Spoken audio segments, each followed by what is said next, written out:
तनी मनी हेने से हाथ उठे, हेने के ना, हेने से हाथ ना उठे के चाहिए, हेने से हमार माई बहन तनी हाथ उठा के जेके जेके देखा तनी कि हाई कमेटी पीस गिरता की हाई कमेटी अब कैसे अब ताली बजाए के बा कि बनल रहो नहीं मैया बनल रहो कहां सुराबा बनल रहो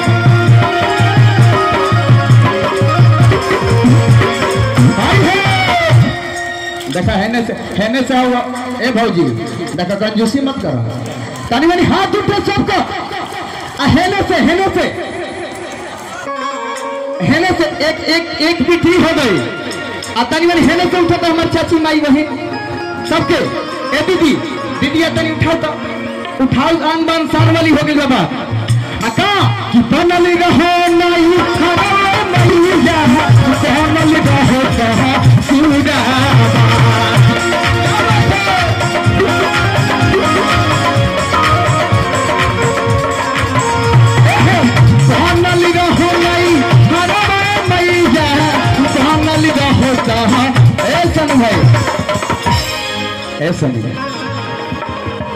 देखा हाई बलिया के डांस आ कैसे तनी मनी मटकत मारत आवे के बाद आज तहारे से कम ना होकर तनी हाथ उठो सबके जेके जेके माई दो हाथ ले बड़ी बोलिए शेरवाली मैया की गणेश भगवान की देखो तनी हाथ उठले रहे हाँ देखा ही डांस कैसा हुई अरे ई है पितिया की है मैया की गजब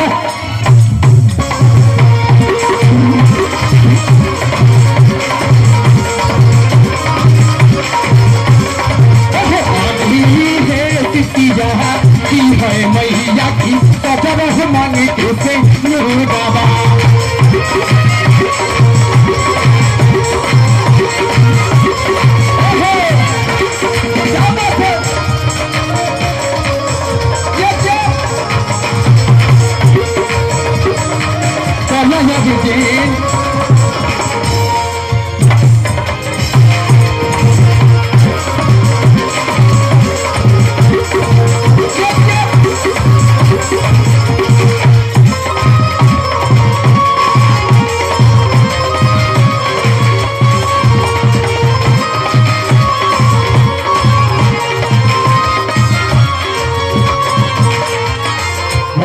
आगे भक्त माई के बोला मत कैसे अरे की बनल रहो हित मित पूछिए रहने अरे बनल रहो हित मित आज ते हमार भौजी हम तो न का अच्छा नंदी ठीक लगती है कि भौजी बता लो नंदी ठीक लगती है कि भौजी भैया के तरफ से पुरस्कार बार बार स्वागत रही नंद रही भौजी अच्छा ए चाची भौजी भरत सिंह भैया की तरफ से बहुत बहुत पुरस्कार मिले ए चाची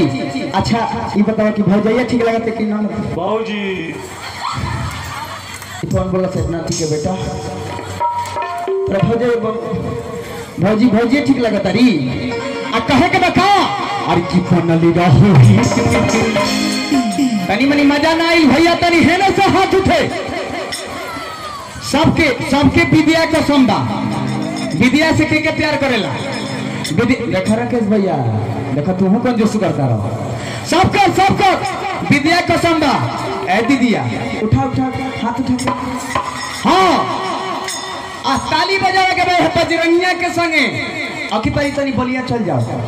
अभी बक्सर ले गईबा अका की बनल रहो में पे टूटी जाते नाचती चारों ओर मंगल होता हो भैया दीदी क्या बात है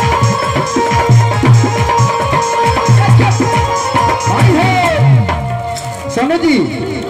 हम जानता नहीं कि साउंड कठोरता बाकी यही में काम खींचेगा बता तनी हेने से चाचा हो आ देखा भाई नदी कैसे नचबो करेले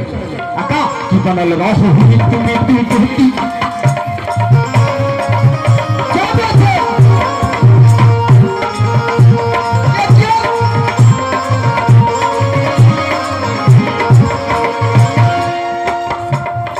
देखा भैया की तरफ से बहुत बहुत पुरस्कार हल्का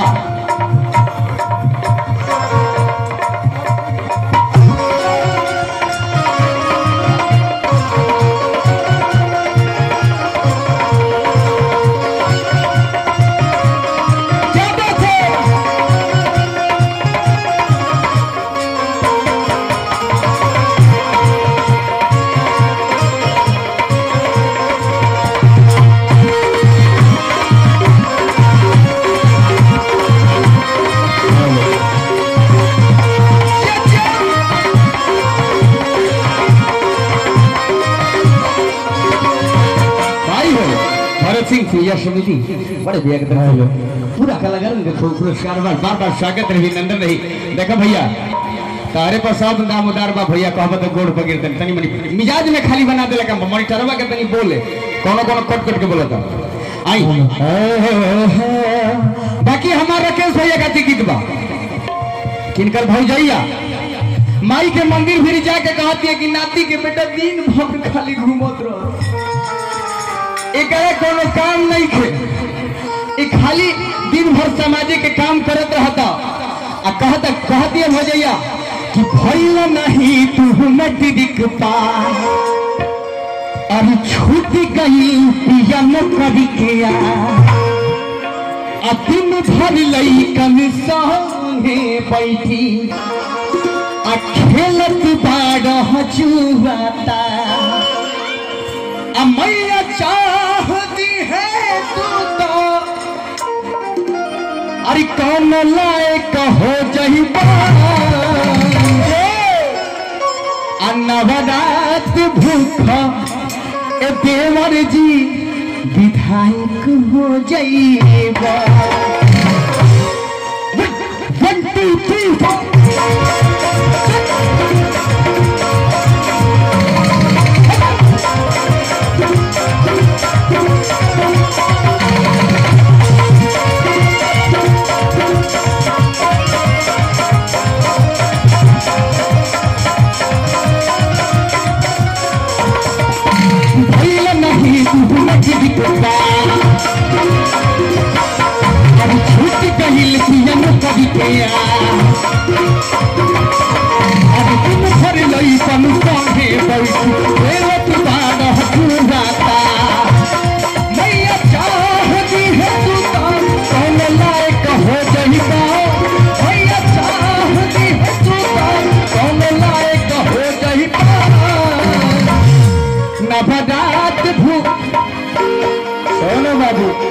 नवरात भूखा नवरात भूखा नवरात भूखा जी विधायक हो जइबा।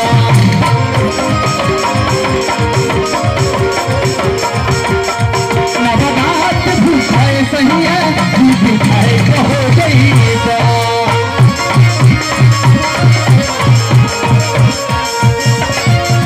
ऐसा भाई अरे बुचिया तोरी को ऐसा हमारा तरह से कौन बुद्धि आ जाता पता बा कि बलिया जिला के शेर हो लोग बलिया जिला के शेर हो लोग शेर हो देखो शेर ना शेरनी हो लोग तनी मनी चाम के जीव हो तनी मनी ने न हुई न जला देखो बाहर शेर लोग तो हम लोग देखो तो हंसी आवत हम कहार नामा 2 हाली पढ़े खाली और पैसा लिखे देखिए यदवर्षी सेना के सभी सदस्यों की ओर से अखिलपुर सारण भैया की तरफ से बहुत बहुत पुरस्कार माता रानी सर जी रही विनती रही कि भैया तुम भैया दया दृष्टि बनौले रखा कैसे तीन भारी संगे तीन भारी लहिकन संगे अरे बनल लइका नौकरी न मिलत पड़ुहे अब लयब होई का अब की कहे के बका अरे कि दिन भर लइकन संगे बनल बाड़ लइका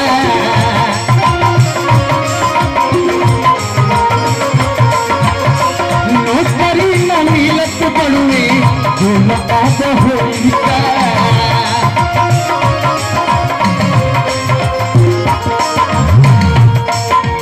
चाहती है तू कौन लायक हो जइबा भैया चाहती है तू कौन लायक हो जइबा। बाकी हमार रोशन भाई के मेहरारू रोशन भाई के नसरी भौजाई कहतरी केने बने रोशन बबुआ केने बड़ा तनी आइला रोशन केने के लौकत नहीं खा हेने तक आओ नहीं गोल बड़े छोला खाए देखा माने संहतिया होके ऐसे करता रहो बताओ हे सभा में ला जाता रहो देखो हमारा रोशन भैया के भौजाई माई के मत भेजा के कहती है का कि मरद के दे दिलू सर्विस, अरे हमरा के दे दिलू बेटा, अरे बनाई दाना मैया हो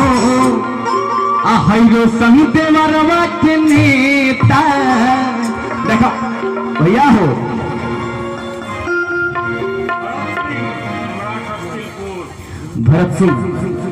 भरत सिंह सम्राट अखिलपुर बड़े भैया की तरफ से